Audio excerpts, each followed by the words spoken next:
మొహరం సందర్భంగా ఆసూర్ఖానాలకు నజరానా అందజేసిన TGIC chairperson Nirmala Jaggareddy, Muharram పండుగ సందర్భంగా సదాశివపేట్ పట్టణములో టీజీఐసీ చైర్పర్సన్ నిర్మలా జగ్గారెడ్డి సందర్శించి నజరానా అందజేశారు.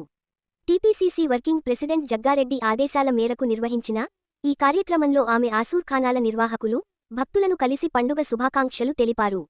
ఈ సందర్భంగా నిర్మలా జగ్గారెడ్డి మాట్లాడుతూ, మొహరం త్యాగం, సత్యం, మానవత్వానికి ప్రతీక అని పేర్కొన్నారు. అన్ని వర్గాల ప్రజలు సోదరభావంతో, ఐకమత్యంతో పండుగలను జరుపుకోవాలని ఆకాంక్షించారు. రాష్ట్ర ప్రభుత్వం మైనార్టీల సంక్షేమానికి కట్టుబడి ఉందని తెలిపారు.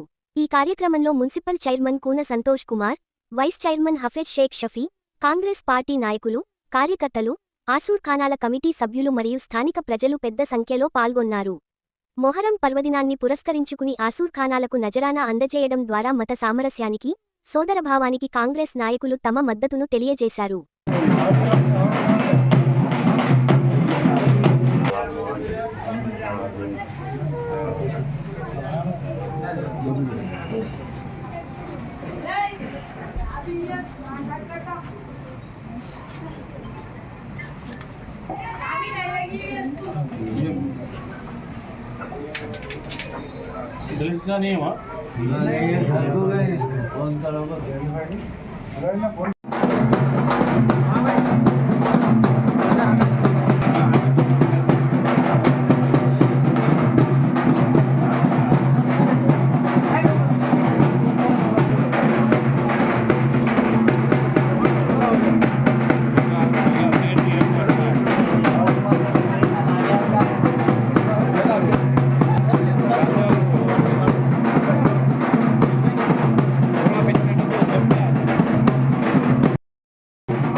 సదాశివపేట పట్టణంలో మరి పీర్ల పండుగ ప్రతిసారి ఏ విధంగా చేసుకుంటే అదేవిధంగా హిందూ ముస్లిం అందరు కలిసి కూడా మరి పండుగ చేసుకోవడం జరుగుతుంది. ఈ కార్యక్రమానికి చేసిన టౌన్ మైనార్టీ ప్రెసిడెంట్ వాసంభాయ్ అండ్ మరి సజ్జుభాయ్, వాజీ, ఖలీల్, సాబీర్, కౌన్సిలర్ అరుణ్, మరి ఖలీల్, రెహమత్, అలాగే గ్రామ పట్టణ పెద్దలందరూ కూడా రావడం జరిగింది. చాలా సంతోషం. మరి ఈ పండుగ మరి జరుపుకోవడంలో మనందరికీ తెలుసు, భగవంతుడు కష్టాల్లో ఉన్న వాళ్ళకి సహాయం చేస్తూ సంతోషంగా అందరం కూడా మరి సుఖంగా ఉండాలి, ఆ దేవుని ఆశీర్వాదం ఉండాలి, ఆ దేవుడు మనకు అన్నీ కూడా కలిగించే విధంగా మరి మొక్కుకుంటూ ఈ పండుగ చేసుకోవడం జరుగుతుంది. మరి ప్రతిసారి కూడా జగ్గారెడ్డి గారు నజరానా ఎలా అయితే ఇస్తారో ఈసారి కూడా నజరానా ఇవ్వడం జరిగింది. మరి ఈ పండుగలో ఉన్న ప్రాముఖ్యత ప్రతి ఒక్కరు కూడా కనుక్కొని మరి తెలుసుకొని అదేవిధంగా మనమందరం నడుచుకోవాలి, ఆ దేవుని ఆశీస్సులు నిండుగా ఉండాలని కోరుకుంటూ సెలవు తీసుకుంటాం.